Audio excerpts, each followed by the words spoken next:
Welcome back to the 2023 Massachusetts Grand Prix, presented by Sunstein LLP, playing on our traditional October weekend at Maple Hill, the #1 disc golf course in the world. I'm joined by Rivas Marcons-Craig, head of the Greatest Media team. This is a picture of me, Steve Abreu. I'm happy to be the host of this tournament and the Sunstein Series. We are at Maple Hill on an extremely windy day, and Harry Chace has a 4-stroke lead going into the back nine against some of the greatest young players in New England. The final stop of the road to Maple Hill, and here's sort of a recap of our series. Rivas, how'd the series go this year?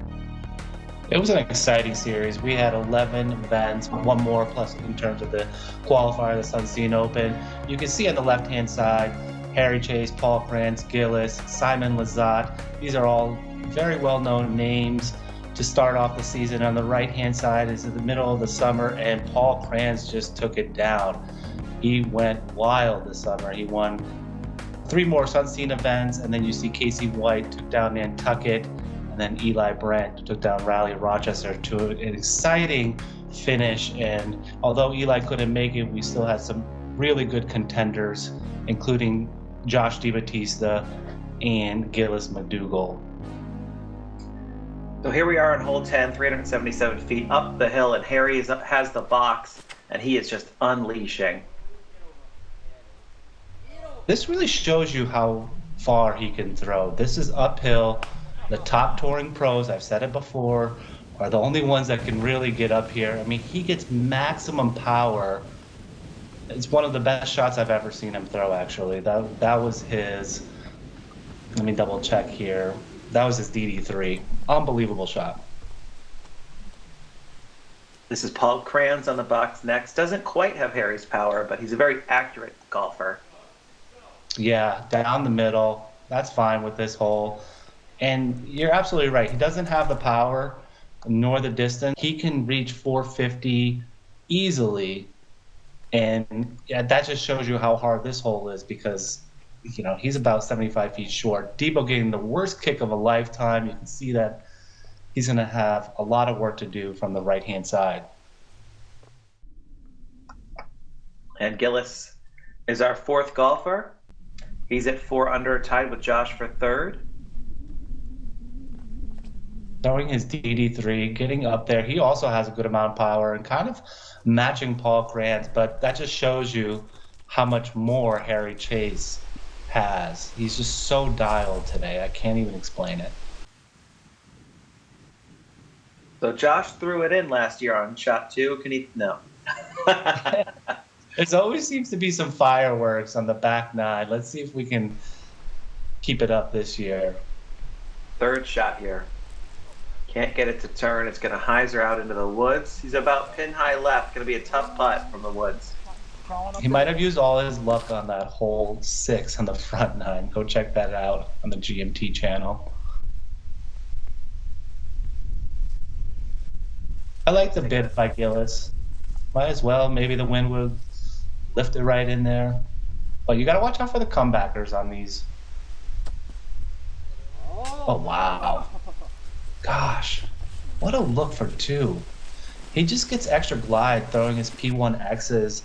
And I actually putt with P1Xs, and you can tell that he putts with understable ones. Those are not that stable. And here's Harry for his birdie. This hole averaged 2.83 in the Disc Golf Pro Tour playoffs. Harry's taking the birdie here. The only birdie on the card, and it's nice to see that incredible drive rewarded. Yeah, look at that sportsmanship by Paul Krans. You got to love that. Teammate as well as friendship. And here's Dibattista cleaning out his bogey. So he's having a tough stretch, Steve. I hope he bounces back here. He is having a tough stretch, and it's a bit uncharacteristic, but I don't really feel like he's playing that poorly. A couple putts have missed. He had a couple tree kicks that were unfortunate.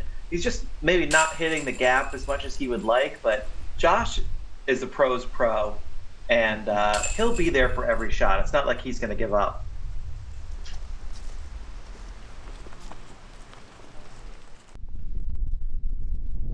Here's another windy shot. Here's Harry off the tee on 11. Wow, that's his most stable driver. Holy. I remember being on the tee watching this and just thinking, I don't know if we're going to find that. But it turned over immediately. And yeah, he threw that on Heiser, he said, and it's gone to the right. 804 feet. This is such a long hole. And the last thing you want to face is wind like this. But let's see how Paul handles it. He also turns it over, not even getting out to the field. So he's going to have a tough pitch out just to save his par look. Hopefully he can scramble well. And it'll be interesting to see how Gillis tries to adjust, seeing the two players in front of him just turn it over like that. Just the wind took it. And look at that. It starts to fade at the end, and I think that's not too bad. He should be pretty happy with that. Beautiful shot. Overstable PD2 I own. He said that's the most overstable one. Yeah, so that's his yellow PD2. And there's something about these guys throwing yellow. Am I not getting the tip that yellows are more overstable than any other ones? But I'll have to look into that. Debo throwing his destroyer. He's got the best pull, but he's all too jammed up on the left-hand side, right next to those maple trees. Paul is in a tree, literally in one, and he just has to chop it out. He's been finding some trees today. He was in a tree on 9, and now a tree on 11. That tree is probably no longer there because of the Christmas tree farm happening. Oh yeah. And Harry for his third look. He's just going to be right before the wall, actually getting over it. That's his third shot? Yeah, because he had to pitch out from the woods where his flipped over to the right there. And here's an incredible shot by Paul. Probably his best shot of the day, just right down the middle. I got this angle, but watch this replay angle by Quinten Scott.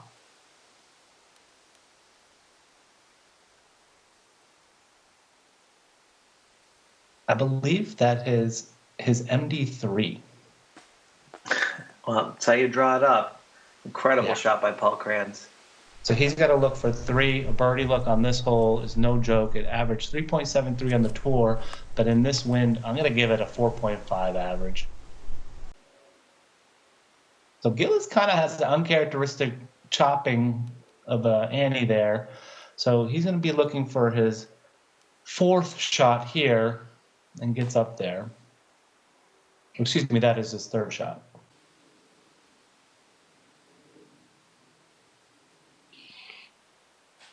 This is one of the longest holes that they're going to play today. I like this hole. It's got that downhill elevation. It's also got some length. No OB from what I recall.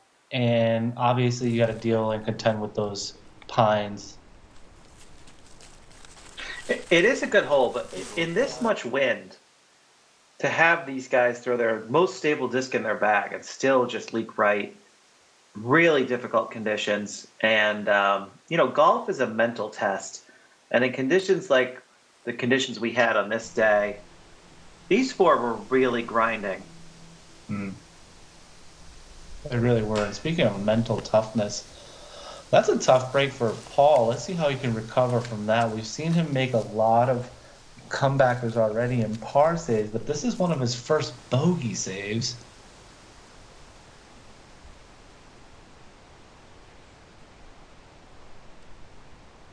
Wow.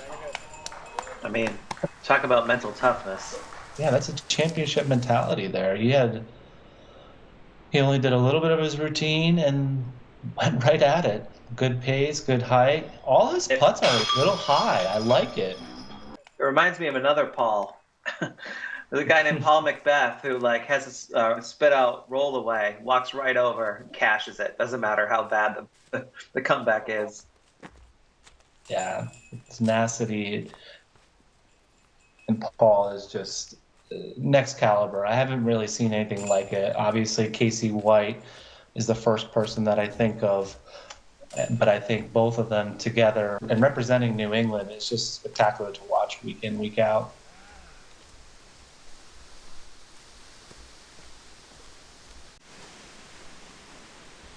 Moving on to hole 12 here. one of the easier holes, 710 feet. It averaged 3.93 on the disc golf playoffs, the Pro Tour playoffs. Let's see how this card tackles it. And so just to recap 11, everybody bogeyed but Josh, who took a par. Yeah, that just shows you how hard it is. Burn more. What a rip by Harry here. Wow. I mean, you're going to have something. I think this might be the most powerful I've ever seen Harry throw, the front nine and back nine of this coverage here. Same. It's just, you know, he's always had power.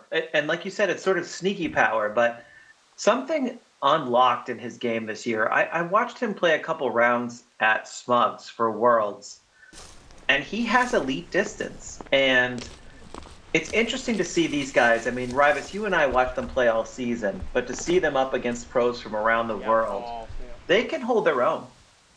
Yeah, especially even on that throw right there. I've only seen, like you talked about earlier, elite top-tier distance throwers get where he just got on his drive. And Paul Krans, he's throwing 450 in a great spot. He's going to actually have a great opportunity for birdie just being on top of that hill. He doesn't even need to bite off more than that. And he loves this salt, Gillis. It's stable. Yeah, he's fine. He actually got a good tree kick. He could have gotten more left and in the woods, so pretty gracious kick there for him. Man, these pines really get in the way in Maple.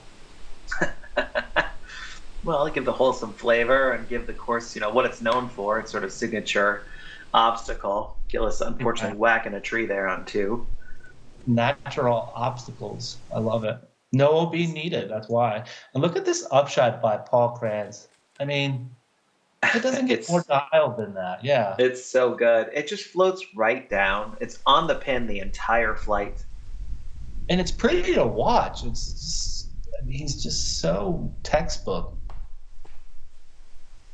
Josh Dibattista having a tough time on this one after taking the box.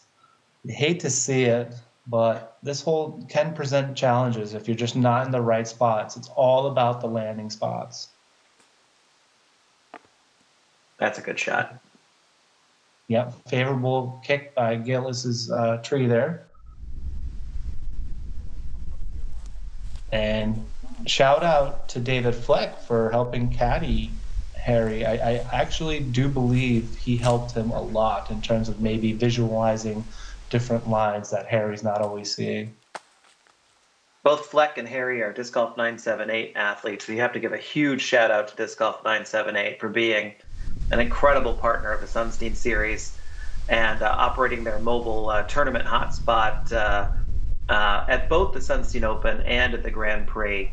Thank you so much to Scott and Melissa of Disc Golf 978. They have the TVs running, they have the microphones ready, coffee ready for us. It's just a nice welcoming every time. Appreciate you guys, 978. You know, the weather affected more than just the play. The weather affected the tournament setup this year. The wind was so heavy that it was just no opportunity to put the tent up, and the banner flags were basically like ripping off the poles.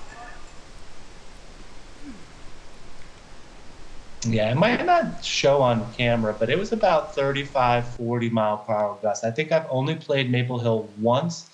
That was more windy, and that was a doubles tournament at Thanksgiving time.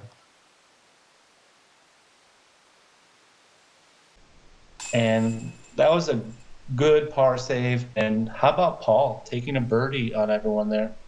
Tap in birdie.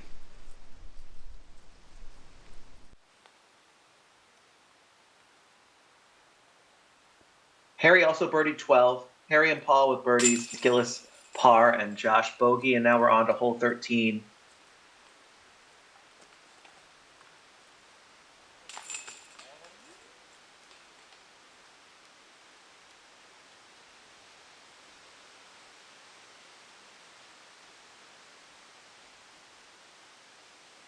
A downhill 472-foot par 3, I believe. And here comes the fun. I love this next stretch of holes. This is just a really great technical display of design, going downhill through a tunnel, and having some length. I mean, they could have easily made it 390, but they made it 470 so people can actually throw their mid-ranges, fairway shots, whatever you want. Paul getting an unfortunate kick to the right, but he's down there. And check out this shot with the mint by Gillis.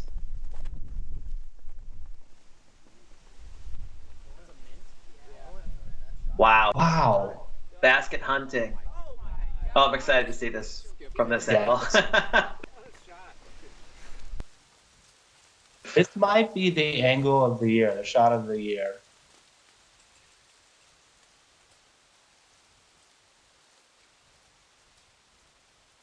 That was so close. That was at catch cam the entire way. Oh, man. We'll have to get a follow flight and share that on Instagram. Here's Dibattista off the tee. Taking his judge. Wow, that's a stable judge. And let's just see if he can scramble for par save, because, I mean, that's all you want on this hole. If you're not in the right position, just lay off and take your three, go on the next one. Good shot there. So here's a thought I had. Do you think Maple Hill would be #1 in the world if it was flat? Of course not. But it's a totally different course if it's flat.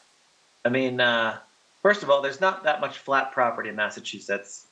It's totally different characteristic. I mean, when you come to Maple Hill, you obviously, the elevation, everyone watches the tournament every year. We look forward to it every year. When you see it on the video, you get a sense of almost all of Maple Hill, except the elevation. I mean, I remember the first time I saw hole 10, the castle hole, just what that was. Hole 14, how far up players are when they tee off. The other thing I would say about the elevation is it's exhausting. I mean, there's a lot of walking in the first 14 holes of this course, and it's a lot of up and down. And we played 2 rounds in one day for the Grand Prix, and it's the only tournament I can think of where they're playing gold plus another round in the same day. And so fatigue, both mental and physical fatigue, is an important element to this tournament. So It really is. I know Casey mentioned that. He's like, I haven't played a 2-round tournament in forever, coming back from the tour and everything. Harry Heiser's out on his tee shot. He's in a safe spot. Let's check out what Paul does here.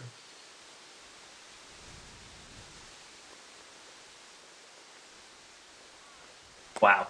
You can hear the party up at the tee box reacting, because that was basket high. Unbelievable shot by Paul here. He almost does it. Oh my gosh, yeah. That was his DD3. Almost nails it for the fans. Huge shout out to the 3,000 subscribers that we've just hit. We really appreciate all the follows and the subscribers. It's a big milestone for us, and we're just so happy that you're able to continue this journey with us. Gillis hit a tree early right and kicked. He's still in bounds. And obviously we'll see where he's throwing from next. But I think that's a great shot by Josh.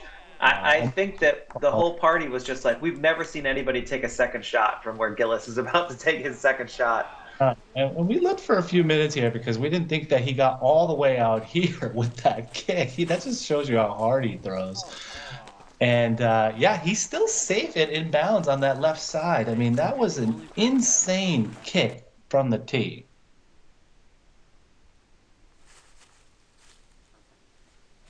All the way at the pits of hole 14. We're down there with Harry. You can see that's a upshot for him. He leaves it inside the circle, and here is a smart play by Paul. He did not want to run that. You can't run it. I mean, that's a total headwind into the drink. Let's see Josh here throwing. I mean, the wind just took that all the way to the thought space board. That was a risky play by Josh, and there is a difference between third and fourth and second place.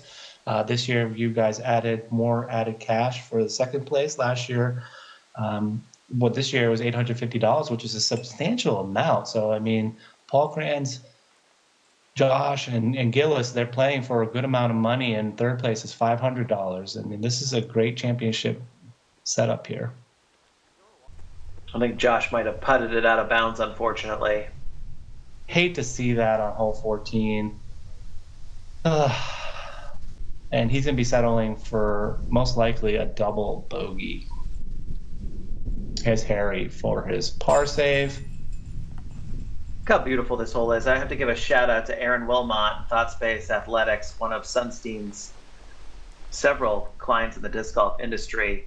Aaron and I have been working together now for 2 years, and he raised a lot of money for the victims of the Lewiston, Maine shooting this year. And he's such a thoughtful and creative guy. And so it's a partnership I really appreciate. And I'm so excited to see where that ThoughtSpace brand goes. Me too. It was great to see them at the Sunstein Open. Everybody liked their discs, especially their Pathfinders. We hope to see them next year.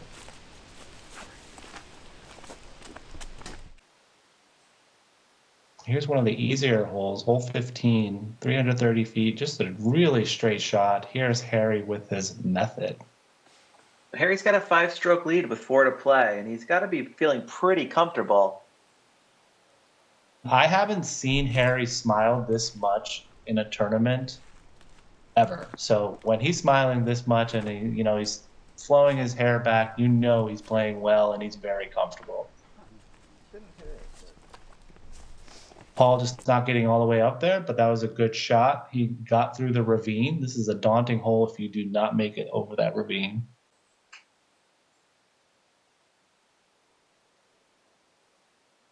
I like this shot with the popcorn. First time he's throwing that. Not bad. Pin high right, great shot. Harry holds himself to such a high standard. And he plays with emotion. I mean, he's not a hothead. He's not out there, banging discs on the ground. But you can tell when he is not living up to his own standard for his game. And I understand he has all the skills. But it's golf. You're never going to put it together every day. And so it is nice, like you said, to see a round where he's relaxed a little bit. He's enjoying himself and he's playing great. I mean, a lot of times it's very stressful golf. Every day you're playing around. It's a mental battle. It's a physical battle, like you were talking about. To have sort of a relief, because this is all the players that you really need to play against. Oh my gosh, Harry, are you serious? He just hits another one while we're talking about him? It's a beautiful putt. I mean, he's on fire. Let's be honest with each other. His stroke is looking better than ever right now. It's his 8th birdie of the round. He's playing golds in 35-mile-an-hour sustained winds, and he has 8 birdies. Get this guy on the pro tour. Beautiful putt. Beautiful putt. You can also check out Harry at play the Warwick Championships. You saw that intro where we talked about how Harry won that. And that was a huge A-tier. He actually won that back-to-back years, 2 years in a row. Mr. Warwick, yeah. Incredible. And there's some amazing golfers in that field. So to take that down 2 years in a row is no small feat. And here's Gillis from the knee on hole 15 for birdie. Sailed it right. That's got to be a tough from the knee. And here's Dibattista. Good par.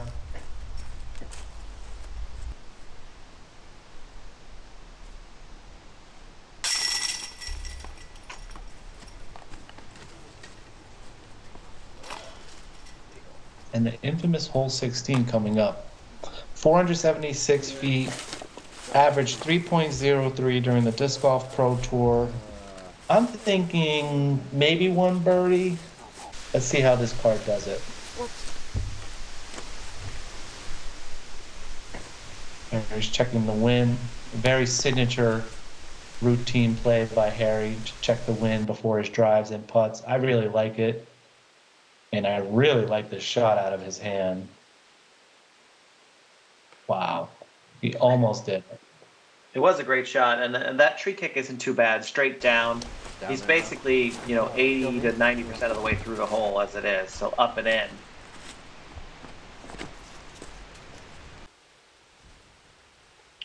Paul Krans, this is a signature Paul Krans shot where he can just kind of play it straight, get a little bit of hyzer at the end, and that's exactly what he did there. He's going to have a circle 2, maybe circle 3 putt, but he's all the way up there.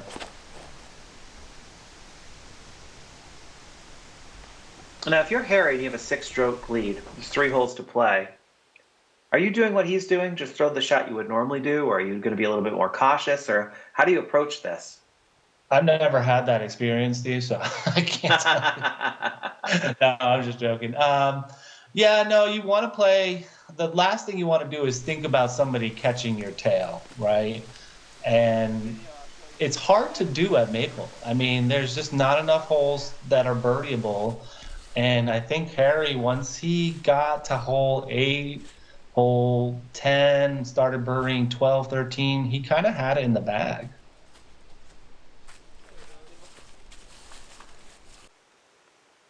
And here's Dibattista for his birdie from probably 180 feet, just a really touchy shot. And he likes those types of shots. Playing Maine, you got to learn how to fan grip and have touchy shots like that. He still has a shot at the podium. I mean, there's 2 difficult holes to play, and he's only 2 strokes back of Gillis. I love this angle for Paul here. Oh, he's never low. I mean, he never misses low. So that's kudos to him to always have a bid and a very good looking bid at it every time. You're right. It's very important to just give yourself a shot. And Paul has so much confidence in his putt.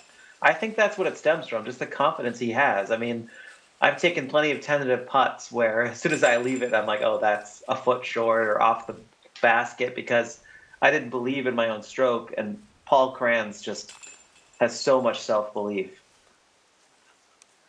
It's great to see at such a young age. I mean, he's going to go leaps and bounds over the next few years.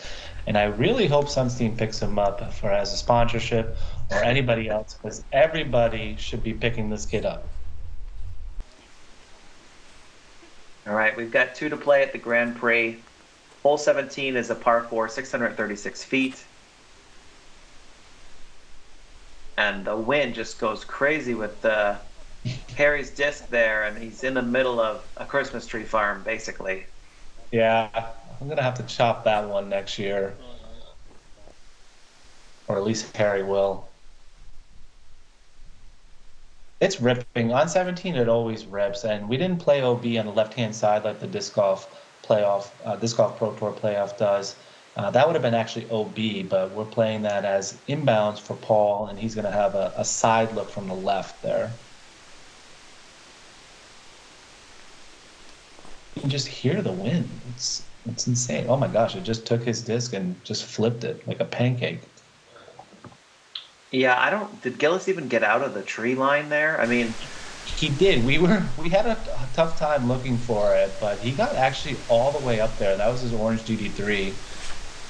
And he's going to have like a 300-foot look, 280-foot look. Is that OB? No. Unfortunately, Debo does not get out that far. And this is actually his 3rd shot, so he did not get that far from the 2nd shot. We weren't able to get it. And he's just looking to save his par with that 3rd shot that you just saw there. So this is Gillis, actually, for his 2nd shot. And you can see that he had a good sidearm flare skip up there. He's got to look for birdie, believe it or not. Look at this position for Harry. Wow. And that just shows you his ultimate Frisbee background. I mean, to be able to be that flexible and then be able to throw a cannon sidearm like that. Everybody's out of position, though. You don't normally see this on 17 where everyone's scrambling. No, I think that the wind was just so strong that it just made their disc land in some weird spots, and they're not really used to where they are. Other than Gillis, but he sort of got a fortunate lie. Here is Paul for his 3. Not a bad bid for 3.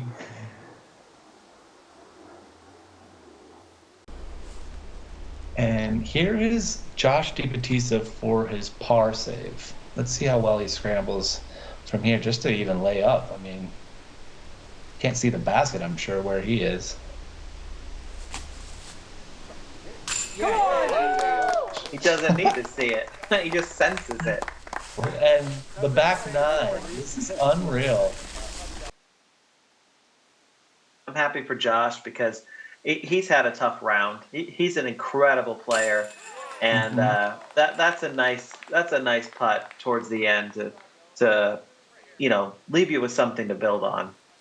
Might be the putt of the year for GMT. I don't think we've seen a putt longer than that in terms of that type of position. That was incredible. And that was a putt. I don't think that was a throw-in. I agree. Here's Gillis for his birdie look. He's going for it. Oh, and he's getting it. Wow. Format is great because there's nobody behind you. There's no chase bar, right? So you can sort of this is all match play if you think about it, right? Between you and the card mates here.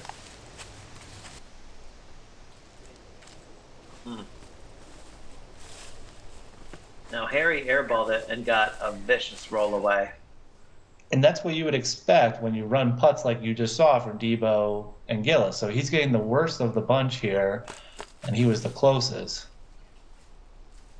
But we have seen Harry get some very favorable love taps this round as well. So it evens out a little bit. It's disc golf. Paul is in for 4.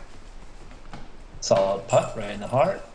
I love these baskets, by the way. I think they just are true for disc golfers. And that's a double bogey for Harry on 17. But he still has a 4-stroke lead heading into the last. And he's still probably pretty comfortable with a 4-stroke lead. I mean, Harry Chace is an incredible player, so I don't think he's too worried. I'm sure at this moment, Harry is thinking, I'm just going to par out and take the W because there's really nobody behind me. I think this might have been the first time he's checking scores. You can see with David Fleck, although I think he was scoping it out, peeping it out before. You never know. Here's Gillis on 18 off the tee with this DD3. He got up there. Wow, he really can smash it. And here's a good shot by Quinten. He just shows you the height of Paul. And it's actually not that easy to get over these rocks for Paul Krans, unlike some of the other taller players. And he still is able to get up there. It'll be interesting to see if he goes from there. Not really much to gain for Paul. He's down by 4, and he's 3 ahead of Gillis. He's basically in second place. Got that sewed up, and so. I know he likes his ratings, though. All right, here is Harry. What an absolute rip. I mean, it's kind of been the theme. You know, Paul throws at 450, and Harry just throws at 500. It's just insane how much power he has, especially during this tournament. In the wind, and to be able to trust his discs, it's an outstanding player. Huge Sky Anheuser by Josh. Works out perfectly. Yeah, look, this guy is a loud fellow. You can hear him from this shot that Quinten has, and he's still in the background. Wow. Yeah, you're right. So Paul's not going to go for it, so he's going to be settling for just a hyzer. Almost goes OB there. That would have been terrible. That is OB during the MVP Open, but we don't have any vendor hospitality, so it's inbounds. It's Harry's second. Yeah, just a smart play. He's just laying up. He's going to be taking his 4. I think his caddy told him to lay up, but I think he was going to do it regardless. Following suit, here's Gillis. Nice approach shot.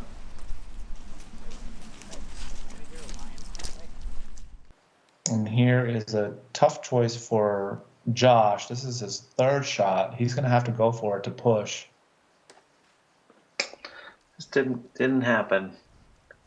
Yeah, it's tough. This is definitely a tough hole. And in this type of wind condition, it's very hard. This is not an easy shot or an easy angle for Paul.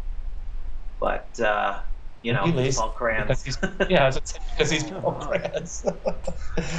My man is so good.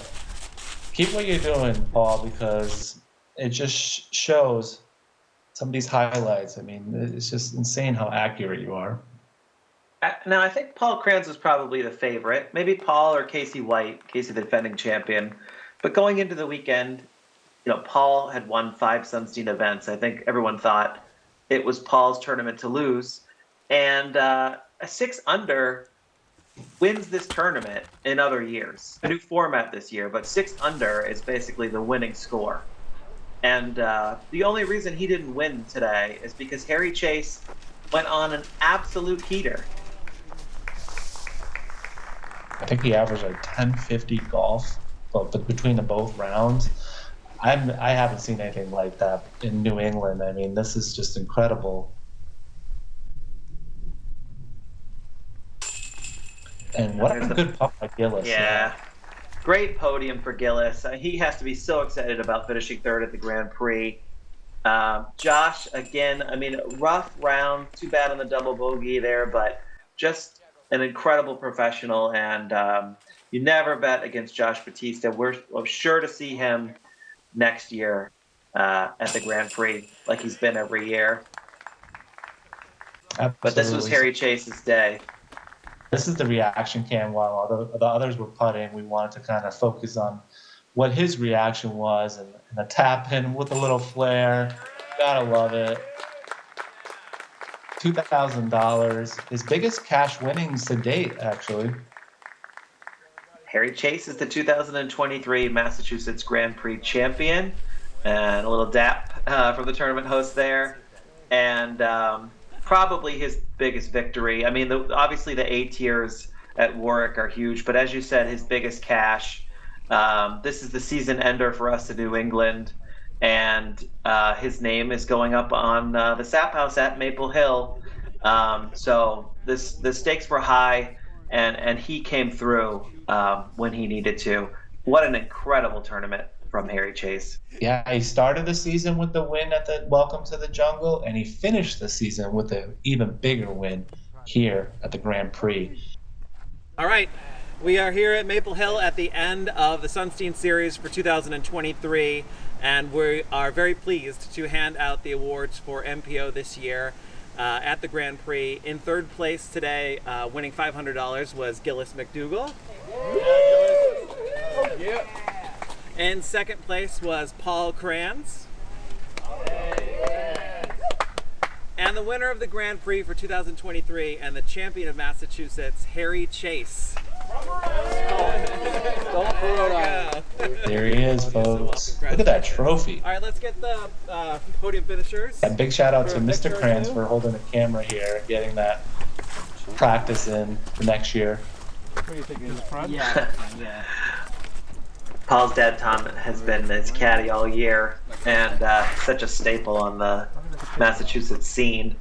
Everybody knows Mr. Krans. What a great podium. Look at these young guns. We had some old guns in the last 2 years, but this year, it's a new generation on the podium. All right, we're at Maple Hill with the winner of the Grand Prix for this year. It's Harry Chace, who took it down, had a great year. He won Welcome to the Jungle, Warwick, Grand Prix. All Sunstein events. Love it. And, how was your season overall? It was all right. Looking back on it, I can't complain. I played a lot of bigger tournaments this year, so I didn't get as many wins as maybe I hoped, but stiff competition all year. And I don't know what it is, but somehow at the smaller tournaments that maybe I'm the highest rated player, I expect to win, I can't quite perform. And then big events with big players, somehow my best comes out, and can't really complain with that. So happy to cop out the year with a big win, my highest cash ever, and first win at Maple ever. So. Yeah, that is awesome. I mean, what a huge win. So your name is going up on the Sap House for as long as we own that sign. Right. Next to the winners, Casey White and Kyle Moriarty in years past, and I think you're right in that crew. And so it's going to be awesome to see your name up there. You played incredible today. So, I mean, what was your game plan going in? Well, it's kind of crazy because I swear the last 4 tournaments I've played have all been in the rain. And so I almost kind of forgot what it was like to just play free and be able to attack holes and stuff. And I was just kind of eager for the chance to finally play a non-rain tournament. And I don't know, I mean, Maple Hill, just these holes are tough, but especially in the format, really taking pars was really good. And I just focused on hitting the fairways, and I was able to do that today. So. Yeah. So that first round, everybody came out on fire. I mean, you had a 1050 something rated round, 1062, 7 down, but like the pack was right there. Yeah. 2 people at 6 and 1 at 5, which is kind of surprising. But like, because you think you shoot a 7 down, 1062, you're gonna have a few strokes, but you actually built your lead on the gold layout. And so take us through your approach to the second round, and I mean, did you feel any pressure? Because towards the last 9 holes, you did have a cushion, but I just think you were there for every hole. So what was your approach? Yeah, I mean, it's just a testament to how good these players are. Yeah. We had 8 players, all above 1,000 rated. Any of us were capable of winning, honestly. So I knew I had to come out hot. Luckily, I was playing with Gillis and Debo, so I was playing well to start, and they were right there with me. I think Debo actually was leading for a lot of that round, so I just told myself to just keep pushing. I didn't know what the other card was doing, and I didn't know I had my spot until literally the last hole. Oh, really? You didn't check scores at all? I didn't check scores one time until I think hole 17 that we played. Well, you had to know you were doing well. I mean, you were playing great. I knew I was playing well, but I knew Gillis and Debo were right there, and then with Casey and Paul and Waz and David, like they could have easily been doing the same thing. Yeah. Didn't know, and then going into golds. The only time I've played golds in a real round is at this tournament. So I just was able to. I knew I had a 1-stroke lead. I knew honestly anything around even par would be good with the wind, and I was just able to hit my early gaps for the most part, and I got a lot of birdies out there, and just was able to ride that momentum for a lot of the holes. Well, we've never had like a wire-to-wire dominant performance like this. The 2 years prior, like I think maybe 1 stroke on 18 was the difference. And you had like a 5-stroke lead on 17, and you could afford to double bogey it. It was not a problem, and because you had built up such a lead. I mean, you were 5 down through 16. The conditions were terrible today. You played so well. So congratulations. What's it from here? Are you going on tour next year, or do you know what you're going to do? I will not be going on tour next year. At least the full tour. So just the requirements are really tight right now, and it doesn't really make sense for me location-wise. But next year there's going to be a qualifying tour that they announce. I hope to play some of those events. The A-tier scene keeps growing here, so I'll definitely be at all of those, and just hope to have another good year. And if I keep improving at this rate, the tour could be in the future. But I'm going to hold off. Yeah. Well, that's cool. I'm glad that we're going to see you at the Sunstein events next year, hopefully, and maybe take it down and be the first back-to-back winner in MPO at the Grand Prix. But for now, congratulations. What a great achievement and accomplishment, and a great way to cap off the season with 2 incredible rounds at Maple Hill. Congratulations. Thank you so much, Steve. Good job, Harry. Rhode Island. Represent. That's a great shot right here. Look at that. Then he's playing Pac-Man, and guess what? He had the high score that day too, Steve, on that. What a day. Have a day, Harry Chace. I hope he bought a lotto ticket. Yeah. What a great tournament. Thank you, Sunstein LLP, for all you do for the disc golf tournament scene, not only in New England, but just around the nation and on the pro tour. It's great to have your support here locally. Some of the tournaments that we play here, this new series is just a great idea. I can't wait to see it flourish next year, Steve. Thank you so much, Rivas. We could not do this without your support. You're an incredible tournament director, and what you're doing with GMT is unbelievable. And we should mention that the men's professional championship is only one of 4 at the Grand Prix. And we're seeing the sort of champagne moments here with Nick Patchen, who's won the men's amateur championship for the 2nd year in a row. Two-time, baby. It's not the Grand Prix without a champagne shower of Nick Patchen. So, but today was all about Harry Chace. It sure was, Steve, and I hope Harry didn't spend all that money at once. Congratulations, Harry. We can't wait to see what happens next year. And kudos to all the competitors making it to the Massachusetts Grand Prix as qualifiers. It's one of the most prestigious events I've ever partaken, and I can't wait to see what happens. Make sure to like and subscribe. Thanks for watching, everyone.